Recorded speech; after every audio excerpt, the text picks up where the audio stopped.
দিনের মতন আজকেও আমি আপনাদের কাছে চলে এলাম বাস্তব ভিডিও নিয়ে। আপনারা জানেন তো ভাই, আমি মানুষের কাছে বাস্তবটা তুলে ধরি। তো আজকে এমন একটা গুরুত্বপূর্ণ কথা আপনাদের কাছে লাইভে আমি বলবো, প্রত্যেকটা ভাই আপনারা মনোযোগ দিয়ে শুনবেন। তো ভাই, আজকে কয়েকদিন ধরে আমি ব্যস্ত ছিলাম, এই জন্য আপনাদের কাছে লাইভে আসতে পারিনি, রাত ছাড়া লাইভে আসতে পারছি না।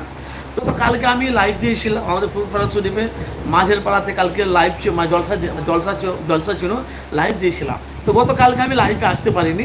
আজকে আপনাদের কাছে কিছু গুরুত্বপূর্ণ কথা আপনাদের কাছে আলোচনা করব, যেহেতু সামনে লোকসভা পঞ্চায়েত ভোট। কথাগুলো ভাই একটু মনোযোগ দিয়ে শুনবেন। জানি না কে কোথা থেকে দেখছেন আমার লাইভটি, সবাইকে আমার তরফ থেকে সালাম ও ভালোবাসা মোবারক জানাই। কেন ভাই, আমি প্রতিদিনই লাইভে আসি, কিন্তু কথাগুলো একটু মনোযোগ দিয়ে শুনবেন। তো ভাই, যে কথা আমি আপনাদের কাছে লাইভে বলার জন্য আমি লাইভে এলাম, সেই কথা হলো যে আমাদের যে পশ্চিম বাংলায় যে সামনে লোকসভা পঞ্চায়েত ভোট, একটু মনোযোগ দিয়ে কথাগুলো আমার শুনবেন। অবশ্যই আপনারা মূল্যবান আপনারা কমেন্ট বক্সে মতামত জানাবেন ভাই। তো পশ্চিম বাংলায় যে লোকসভা পঞ্চায়েত লোকসভা ভোটে মানে সিট মানে 42টা সিট, একটু মনোযোগ দিয়ে শুনবেন ভাই। যারা আজকে খুব গুরুত্বপূর্ণ আলোচনা করবো ইনশাআল্লাহ, যেহেতু আজকে 11টা থেকে 11:30 বাজে আমি আপনাদের কাছে লাইভে এসেছি, নিশ্চয়ই কিছু গুরুত্বপূর্ণ আলোচনা করবো, কেন এরকম টাইমে আমি লাইভে আসি না।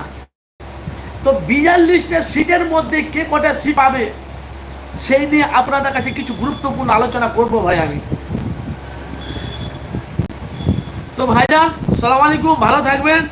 যেহেতু আমি আপনার লাইভ ফলো করি, আপনাকে আমি কমেন্ট করি, আর আপনাকে আমি দেখেছি লাইভে আসবেন, দোয়া করবেন ইনশাআল্লাহ। তো যে কথা আমি আপনাদেরকে বলছিলাম ভাইজান, আপনারা জানেন যে সোশ্যাল মিডিয়া একটা গান বেরিয়েছে। গানটা হলো কি গান? হাম হে তুম হে আইএসএফ করেঙ্গে, আর তুম হে হাম টিএমসি নেই করেঙ্গে। বালি চোর, কয়লা চোর, গরু, এসব যে গানটা গিয়ে সোশ্যাল মিডিয়া ব্যাপক হারে ভাইরাল হয়েছে।